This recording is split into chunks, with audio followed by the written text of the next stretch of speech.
Assalamu alaikum viewers, my name is Danish and you are watching Info with Danish, my YouTube channel, where we believe learn and grow, सीखो और बढ़ो।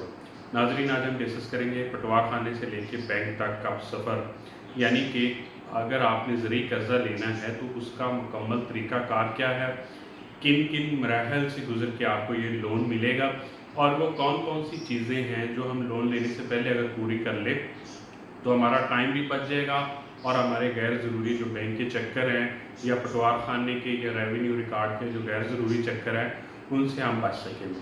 अच्छा, सबसे पहले जब हम ज़रूरी कर्ज़े के लिए अप्लाई करते हैं या कोई भी एग्रीकल्चर लोन लेने के लिए अप्लाई करते हैं तो हमारे दिमाग में ये क्लियर होना चाहिए कि हम उसके लिए अपनी कौन सी सिक्योरिटी दे रहे हैं। फ़र्ज़ करें जो सबसे कॉमन सिक्योरिटी हम बैंकों में नॉर्मली एग्रीकल्चर लोन के लिए या ज़रूरी कर्ज़े के लिए जो बैंकों में इस्तेमाल होती है वो ज़रूरी पासबुक होती है। तो हमारे ज़हन में होना चाहिए कि ये हमारा ये फ़लाने खाते में इतना रकबा है, इतना रकबा है, तो हमें ये डिसाइड कर लेना चाहिए कि हम अपने कौन से मौजे की कितनी ज़मीन देने जा रहे हैं। तो सबसे पहले हमने अपने रेवेन्यू के डॉक्यूमेंट्स मुकम्मल करने हैं, यानी कि हमने सबसे पहले अपने ज़रूरी कागजात मुकम्मल कर लेने और फिर बैंक के पास जाना चाहिए ताकि आप के गैर ज़रूरी चक्करों से बच सके। तो सबसे पहले जो चीज़ करने वाली है वो ये है कि आप अपनी जो पटवार खाने की चीज़ें हैं या रेवेन्यू रिकॉर्ड से या ADLR के ऑफिस की चीज़ें सबसे पहले वो आप अपनी इकट्ठी कर लें, उसके बाद बैंक चक्कर लगाएं। आप अपनी फ़र्द इशू करवा लेंगे, उसके अंदर सारी डिटेल दी होगी आपकी, उसके मुताबिक आप अपनी पासबुक इशू करवा लेंगे।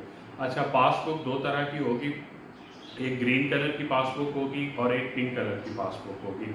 अच्छा, इन दोनों में आपकी डिटेल इंटर की होगी। इसमें फ़र्क ये होगा कि जो पिंक कलर वाली पासबुक है वो महकमा माल यानी रेवेन्यू के रिकॉर्ड में रहेगी और जो सब्ज़ पासबुक है वो आपको वापस कर देंगे।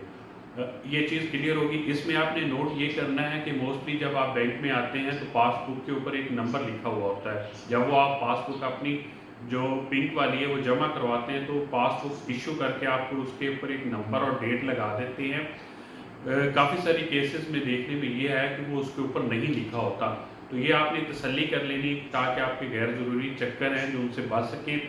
ये आपने तसल्ली कर लेनी है जब आप पासबुक अपनी जमा करवा रहे हैं तो उसके ऊपर नंबर एक लगा दिया गया है डेट के साथ, ये चीज़ होगी। अच्छा, उसके बाद आपने अपने फ़र्द मलकियत इशू करवा ली, पासबुक आपकी बन गई, आपने अपना खसरा गिरदावरी बना ली। अच्छा, जो तो आपकी खुद काश्त है वो आप खसरा गिरदावरी उसके मुताबिक बनवा लेंगे फ़र्द मलकियत के, और जो आपने लीज़ पे लिया हुआ है या जो रकबा आपके ठेके पे लिया हुआ है दूसरी गिरदावरी आप उसकी बना लेंगे। अच्छा, बैंक जाने से पहले आपने अपनी पासबुक इशू हो गई है, आपने अपनी फ़र्द मलकियत ले ली है, आपने अपना खसरा गिरदावरी बनवा लिया। उसके बाद आता है कि आप अपनी 2 कलर तस्वीरें बनवा लें, 2 फ़ोटो बनवा लें और एक शनाख्ती कार्ड की कापी ले लें। नॉर्मली देखने में ये आता है कि सब केसों में नहीं तो कभी कभार ये होता है कि आपने अपनी जो शनाख्ती कार्ड की कापी ली है बैंक गए हैं तो वो एक्सपायर निकली है। अच्छा, बैंक जाने से पहले ये भी तसल्ली कर लें कि आपका शनाख्ती कार्ड एक्सपायर तो नहीं हुआ, एक्सपायर हुआ है तो उसको रिन्यू करवा लें। उसके बाद आपने 2 रेफरेंस लेने हैं, यानी 2 हवाला जात जो आपके गाँव के हों, आपके जानने वाले हों, वो उनके दोनों की शनाख्ती कार्ड की कापियाँ ले लेनी है। अच्छा, ये सारा काम आपका मुकम्मल हो गया बैंक जाने से पहले, क्लियर। अब बैंक जाना है तो आपने क्या करना है, बैंक जब जाएंगे तो जो बैंक के एग्रीकल्चर लोन को डिस्कस कर रहे हैं एग्री ऑफिशियल्स जितने भी बैंक हैं उनमें बैठे हुए हैं, तो आप उनसे जाके मिलेंगे, उनको बताएंगे कि जी ये मेरी ज़रूरत है, ये मेरी ज़मीन है, इतनी मैं काश्त कर रहा हूँ, तो वो अपनी एक असेसमेंट कर लेंगे कि इस ज़मीन के ऊपर कितना लोन किया जा सकता है। तो वो प्रॉपर आपका एक विज़िट कर लेंगे, आपकी प्रॉपर वेरिफिकेशन हो जाएगी, आपके डॉक्यूमेंट्स की वेरिफिकेशन हो जाएगी।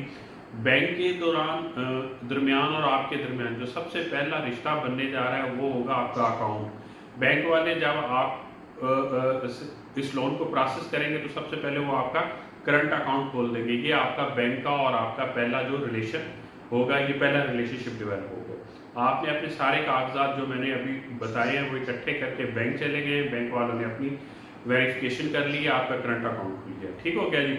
उसके बाद आ जाता है कि लोन का प्रोसेस। एग्री ऑफिसर ने आपका विजिट किया, आपकी ज़मीन देखी, आपकी ज़रूरत के मुताबिक जो खसरा गिरदावरी एक्चुअल नीड्स थी उसके मुताबिक उसने सारी कैलकुलेशन की और उसने अपना लोन कैलकुलेट कर लिया कि इतना लोन आपका हो जाएगा। उसके मुताबिक आपकी लोन अप्रूव हो जाता है। ये अप्रूव होने के बाद सेंक्शन आ जाएगी, बैंक वाले आपको बता देंगे कि आपका लोन अप्रूव हो गया है, आ जाए भाई आप इसके 4 डॉक्यूमेंट्स साइन करते हैं।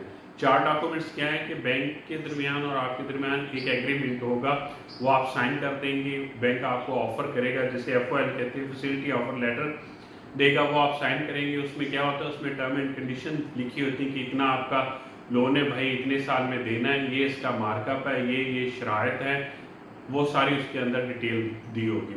ये सारी चीज़ें करने के बाद आपने अपनी जो ज़मीन है उसका इंतकाल या रहन या मॉर्गेज बैंक के नाम करवा देना है। अच्छा, ज़मीन का जो इंतकाल है पहले आपके नाम है, उसके बाद आपने वो बैंक के नाम रहन करवा देनी है।